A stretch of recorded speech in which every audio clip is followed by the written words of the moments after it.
G'day, I'm Sam Hawley, coming to you from the lands of the Gadigal people. This is ABC News Daily.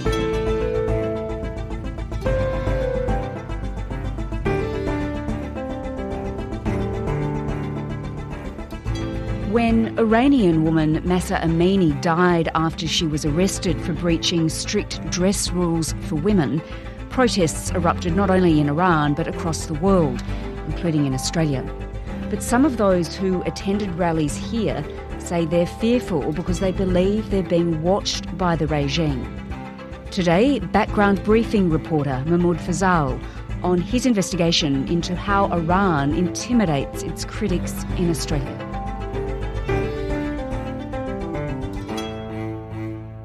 My name's Mahmoud Fazal and I'm a reporter with the ABC's background briefing program. We're hearing a protest there in Melbourne where thousands of people turned out demanding freedom for the women of Iran. So we've been seeing protests spreading around the world since the death of Mahsa Amini, who was found dead after being detained for allegedly not wearing her headscarf in the proper way. Videos posted on social media show tens of thousands of people marching to the cemetery where Mahsa Amini was buried. Videos posted online by the Norway-based group Iran Human Rights showed chaotic scenes of bloodied victims being carried through smoke-filled air. Protesters are calling for an overthrow of the theocracy, seeking a kind of secular democracy. Among the protesters in Australia is a woman who we got to interview, who we've called Yasmine, to protect her identity because her family could be in danger. Hello? Hi. Can you hear me? Yes. Who is Yasmine? And you mentioned that her family could be in danger and you need to protect her. Why does she need that protection? So she came to Australia 7 years ago after fleeing Iran. She ran into trouble with the morality police, the same authorities that Mahsa Amini was detained by. Yasmine was driving with her sister along an infamous street where young boys and girls would meet and exchange numbers, all of which is illegal. So I was talking to my cousin. I said, let's go out, let's have some fun. Some men told her to turn the music down. I think he was showing me with his hand that put your hijab properly. She told them to F off. And he pointed his gun to my head and he said oh, you're swearing at me, I'm gonna show you. Yasmine was promptly arrested and charged with serious offences such as sex trafficking. Crimes, I'm a prostitute. I was trying to manipulate other young girls on the street and take them to my team. Yeah, these are really big things in Iran. And so Yasmine was taken to the same prison as Mahsa Amini, the Vozara detention centre.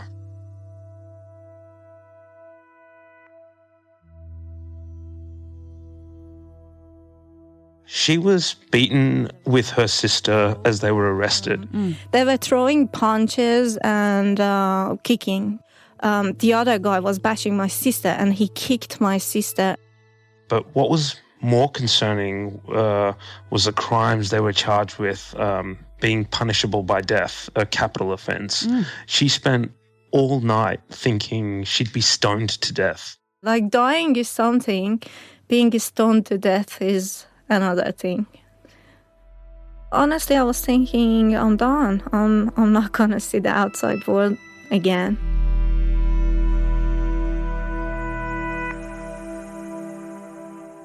Fortunately, she wasn't convicted of those harsh allegations and was eventually released. But since she's come to Australia, she says, following recent events, that her sister has become one of those protesters out on the streets of Iran. She was attacked last week by the extremists. It's so scary because what if one of them shoots? You know what I mean? Yasmine also wants to protest, but she says she's scared to do so publicly. She shouldn't be scared in Australia, should she? So why is she scared? What she and many other Iranians I've spoken to have said is that they're being watched. There's a presence of the regime or their informants here in Australia, and she's not the only one. We spoke to another man, Masood, who was organising a lot of the protests up and down the East Coast, who had actually taken photographs of some of the people at the protests who were filming protest organisers. Right here in Australia, they come and films us, everyone knows about it. He went so far as to report that to the police. It was so bad that this time the Australian police actually promised us that they are not going to let them do that again. Yasmine also has a friend who couldn't renew her passport after protesting in Australia because she claims that the people at the embassy had said they'd seen her at the protests. Her fear is basically that the regime has power even in Australia.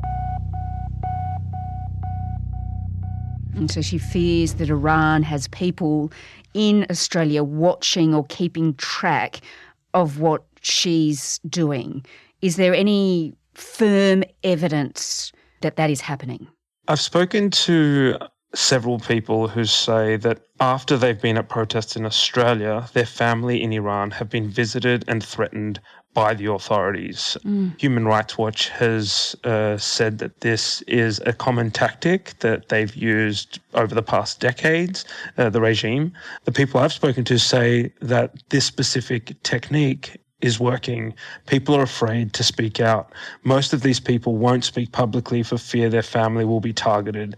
There was one woman who we spoke to, Sahar Golizadeh, who actually decided to speak out for the first time. She's a prominent member of the Iranian community, a former president of the Iranian Society of Victoria, and she's been using her social media platform to out Iranian officials and dox them, essentially. I started broadcasting on my social media saying that I'm your voice because the government cut down the internet. So I said that I will publish your posts. And she's happy not to protect her identity. I mean, she's taking a risk, is she, by doing that? An incredible risk. It is incredibly brave because she's told us her family in Iran have been targeted and threatened. They went to my parents and they said that you have to ask your daughter to stop. They told her to stop, but she refused, and they threatened her father's business. She hasn't been able to speak to her father because the phones have been tapped. But her sister says she's also been arrested because of Sahar's actions. More than 10 times they have taken her for the questions, and they said that she has to stop and I have to stop as well. Otherwise she will lose her job and they will take her to the custody.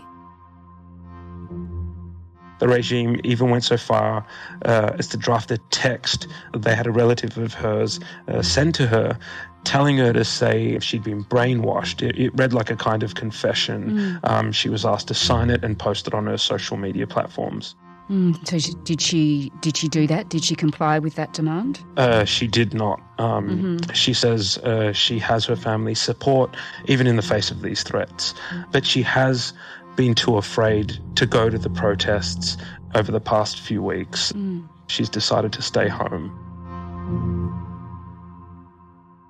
If there are, Mahmoud, Iranian agents monitoring these protests and monitoring the people at these protests, is there anything Australian authorities can do or are doing?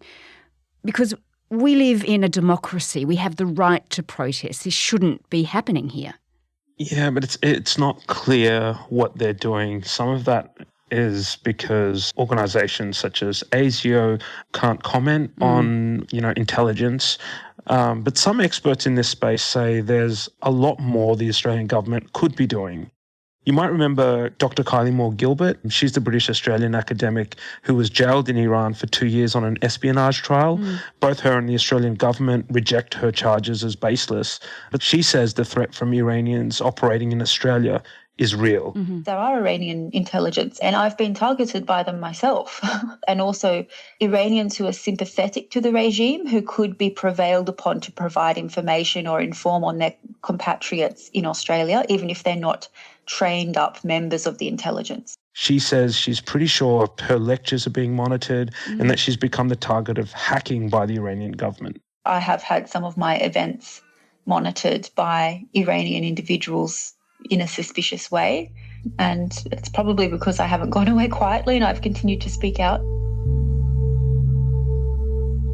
Wow, so what does she think the government should be doing or authorities should be doing about this? She really thinks the Australian government need to push back harder against Iran. The regime is literally massacring teenage girls on the streets. It's not good enough that we say, oh, we have trade interests or we have diplomatic interests maintaining good relations with Iran, therefore we're going to do nothing about that. I think we need to reflect on what our values are as a society, and the Foreign Ministry, the government needs to join our international partners in taking a firmer stance on what's happening in Iran today. One thing they could do is to follow the US and other countries in declaring the Revolutionary Guard Corps a terrorist organisation. They could also be imposing stricter sanctions on key people in the regime.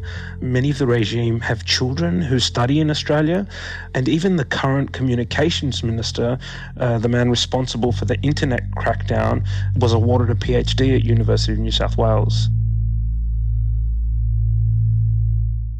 And of course, we're still seeing protests in Iran itself. We know a lot of the protesters have been killed.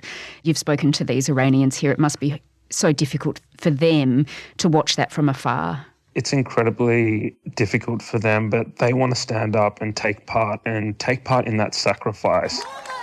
When I've gone to these protests, it seems clear that people are willing to stand up in spite of these threats.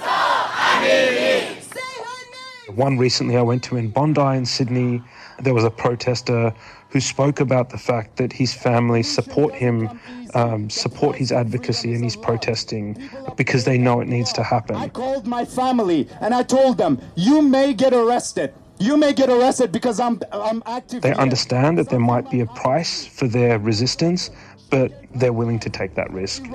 We all got to pay a price, and we got to support our people. Right now, they're dying. Mahmoud Fazal is a reporter with Background Briefing. You can hear his full report on the ABC Listen app. In Iran, where there have been rolling protests since Mahsa Amini's death, security forces have undertaken a severe crackdown, arresting around 10,000 people, including dozens of journalists. It's thought that more than 300 people have been killed. This episode was produced by Flint Duxfield, Sydney Peed and Chris Dengate, who also did the mix. Our supervising producer is Stephen Smiley. I'm Sam Hawley. ABC News Daily will be back again tomorrow. You can find all our episodes of the podcast on the ABC Listen app. Thanks for listening. Subscribe to listen to more free podcasts or download the ABC Listen app and stream ad-free.